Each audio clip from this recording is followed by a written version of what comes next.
November, the month of my birthday. I start my day for my holiday. Because birthday ko this November, bigyan ko naman ng regalo yung sarili ko. Sabi ko kay amo, hindi ko pala sinabi, in-schedule ko na lahat ng rest day ko. Nilahat ko ang this November na ilabas kasi para naman meron tayong pahinga. So nag-schedule ako ng 4 na holiday this November. Kinuha ko yung isang first Sunday because pagpipilian namin yung Friday and Sunday. So kinuha ko yung unang Sunday para makapag-thank you naman kay God. Makapagsimba. Isang Sunday lang sa isang buwan ang schedule ko kasi may kasama na nga ako. So, bibigay ko sa kanya muna yung lahat ng Sunday pero hindi ko ata alam na kung magre-rest day siya kasi yung lahi nila ayaw nang laging lumalabas. So, lagi lang nakakulong. Slum. So, mag-start ako sa lumabas. Yung paglabas ko nga, hindi ko na nabi-video. Ko lang dito. Dito na ako sa labas. Nag-travel na naman ako. Ito ay lagpas ng ng papuntang Disneyland. Natatanong ko yung papuntang Disneyland. Sabi ko, gusto kong puntahan yun. Kaso natatakot naman ako kasi nga mag-isa lang ako. Ayoko naman magagala na mag-isa lang. Tapos palagi ligawin niya. Ligawin na yan, June 1. Ligawin ako kaya hindi ako pwedeng pagala-gala. Nauubos ang oras ko sa paikot-ikot ko. Hindi ko alam kung nasaan na ako. Kahit may ako, kahit nadaanan ko na siya, ganun talaga, hindi ko na nababago sa sarili ko. Naliligaw talaga ako. Parang nabablock yung mind ko. Na hindi ko maalala na ito, dinahanan ko na, ito yung babalik. So, hindi ako pwedeng gumala ng kung saan-saan lang. Kaya yung rest day ko, ayan. May pinupuntahan ako ng first holiday ng month. Sisimba, ganun. Tapos, napunta ako dito sa June 1. Sideline, part-time. Once a month lang, tapos next month naman. Kaya nga pag napunta ako dito hindi pwedeng hindi ako kakain ng noodles na pinicture ko sa unahan. Gutom na ako nun. Ito babalik na ako nga nito pauwi na ako kasi meron akong bibilhin doon sa kasama ko na ibibili ko siya nung card niya sa sa cellphone niya kasi gusto niya mag-data. Dito, papunta na ako ng central nito Tapos ikot ako ng ikot dun sa central. Hinahanap ko pa nga yung idol ko na idol ko na vlogger dito sa sa Hong Kong. Umaga pa lang yun, nag-note na nandun sila pero hindi ko naman sila napuntahan kasi may nilakad niya ako. Tapos sabang nasa train ako, tinawagan ko na si mama kasi hindi na ako nakakatawag kay mama. Nung mag-isa ako, busy ako. Tapos pagdating nung bagong kasama ko, syempre lala akong na busy kasi si madam napaka niyan, correction na perfection. Masyadong perfect. Syempre, pera nila yung pinambabayad okay lang na mag-perfect sila. Kaya busy ako masyado. Hindi ko na naasikaso ang cellphone ko. Tagal-tagal ko na hindi nakaka-upload. Tsaka papangit na ng itsura namin. Sobrang agad. Grabe oh. Pagod na pagod kami kahit dalawa na kami.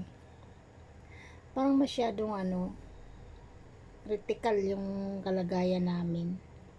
Na di pwedeng hindi mo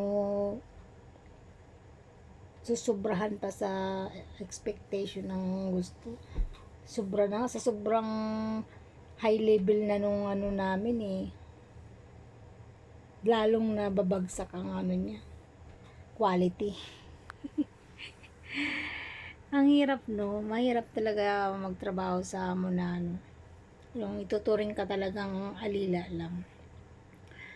Na hindi ka ituturing na kasama lang sa bahay. Ituturing ka talaga nilang alila na binabayaran. So, kailangan expect nila na more and more and more and more trabaho ang gagawin mo. Hindi ka pwedeng basta lang babayaran. So, ganun dito sa abroad mga katropa. Ganun pag nag-abroad. Kaya expect the unexpected. Dahil kinikwento ni mama dito. Dahil November nga, nagsindi daw siya ng kandila. Sabi niya, magsindi ka rin dyan. Ay naku mama, sabi ko, hindi mo alam dito. Kahit nga hininga namin bawal ibuga. Napaka-critical ng kalagayan. Ganun kaigpit ang nila. Although pwede ka naman tumigas ang ulo, hindi ka sumunod. Kaso asahan mo na, kung ayaw mo na ng trabaho, ng sasahurin, ayun, magtigas-tigasan ka ng loob, tapos balik ka sa Pilipinas, pila ulit ng ng pag-a-apply. Ganun na naman, hirap-hirap na naman, balik-balik na naman sa agency. So, titisin mo na lang, di ba? Ganun na lang gagawin mo Anong gusto mo? Pila-pila ka ulit kaka-apply o ito na, kayod kalabaw.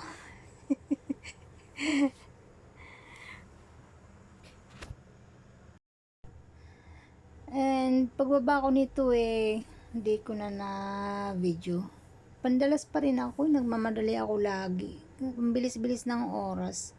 Ikot ako ng ikot kasi hinahanap ko nga yung kailangan nung kasama ko kasi hindi pa nga siya mag-holiday. So nagpapabili siya ng card na gagamitin niya for data. Hindi ako makakita, nakailang oras na ako nang ikot sa worldwide. Nahirapan ako, tapos ang dami-dami pang tao, mahilo-hilo na ako. Nayo ko pa naman ng ng ganun. Kaya nga minsan 'di ba hindi ako naglalabas ng linggo kasi nga mahihiluin ako sa madaming tao. Di sabi ko, nabot ako ng 2 oras, paikot-ikot, hindi ko pa rin mahanap yung pinapabili niyan. Bumaba na ako. Tapos ayun na nga, na-late na ako sa simbahan. Dapat attend ako ng mass ng 2:30. Pagtingin ko, alas 3 na. Sabi ko, Diyos ko, anong oras na ako makakauwi nito pag kailangan, naipangako ko na sa sarili ko na magsisimba ako this day. So, hindi pwedeng hindi mangyari. Para kay God. Nauna ko na nga yung Tapos, ito, lakad-takbo na ako nito Sabi ko nga, di ko na lang bibilin yung ng kasama ko. Dami pang sinasabi ni mama dito. Sabi ko, mama, malulubat na ako Hindi ko naiintindihan yung iba. Parang mga mamanahin yung pinagsasabi ni mama. Sabi ko, marami yata ipapamana to si mama. Nakikinta niya na galing nga siya daw sa sa kila auntie. Kita mo, nandito na nga ako sa simbahan So, grabing takbo ko nito, hindi ako nag-video. Dito na lang ako nag-video para lang ma-moment ko yung sa simbahan. Tapos yun nga, nakakatuwa yung simba ko ngayon kasi napaka-blessing. Pinapunta kami sa gitna ni Father, lahat ng magbe-birthday. Grabe, tuntua ako, maluha-luha ako sa sobrang galak. Tapos pinag-pray niya kami, tapos winisikan niya kami ng benditadong tubig. Parang ang blessing. Thank you, Lord. Ayun, yun talaga yung pinaka the best, the best, the best, the best talaga. Kasi talagang ni-wish ko talaga yun. Sabi ko, kahit hindi ko pa birthday o kahit anong araw sa November, makapagsimba ako. Ayun, naluluha na naman ako. Kasi hinangad ko yun eh, na makasimba. Sabi ko kahit walang-wala nga. Nasa moment ako na walang-wala. Ewan ko lang pero ako lang talaga yung may ganito. Ang iba naman siguro hindi. Gawa nga nung nag-start ako sa wala. So, hanggang ngayon wala pa rin, di pa rin maka-recover. Kaya, ayun. Sabi ko na lang kay God, bigyan na lang ako ng lakas pa para maka-survive sa mga ganitong Tas, nakapagsindi pa nga ako dito para kay Papa. Sa dalawang tatay ko na yumao na.